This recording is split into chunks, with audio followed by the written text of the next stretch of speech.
My dear friends, masters and gods, ఈరోజు మనం ఆత్మ స్వరూపం గురించి తెలుసుకుందాం. సాంఖ్యయోగములోని శ్లోకము ద్వారా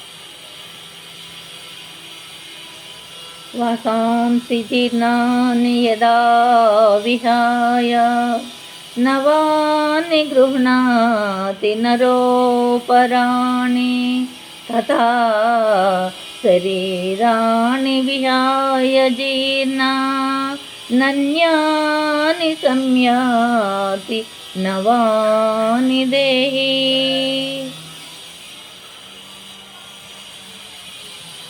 ఏ విధముగా అయితే మానవుడు చిరిగిన వస్త్రమును వదిలి నూతన వస్త్రమును ఇంకొక కొత్త వస్త్రమును ధరిస్తాడో, అదే విధముగా ఈ ఆత్మ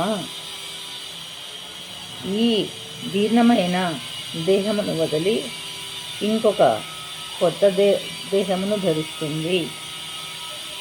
మనిషి స్నానము చేసి ఒక వస్త్రమును వదిలి ఇంకొక వస్త్రమును ధరించినట్లు, తిరిగిన వస్త్రమును వదిలి నూతన వస్త్రమును ధరించినట్లు ఈ జీవాత్మ, మన ఆత్మ, అది ఎంత సహజమో మానవునికి వస్త్రమును వదిలి కొత్త వస్త్రమును ధరించుట, జీర్ణమైన వస్త్రమును విసర్జించి నూతన వస్త్రమును కొత్త వస్త్రమును ధరించుట మానవునికి ఎంత సహజమో, ఈ ఆత్మకు ఈ జీర్ణమైన దేహమును వదిలి కొత్త దేహమును ధరించుట అంతే సహజము అని సెలవిస్తున్నాడు కృష్ణ భగవానుడు.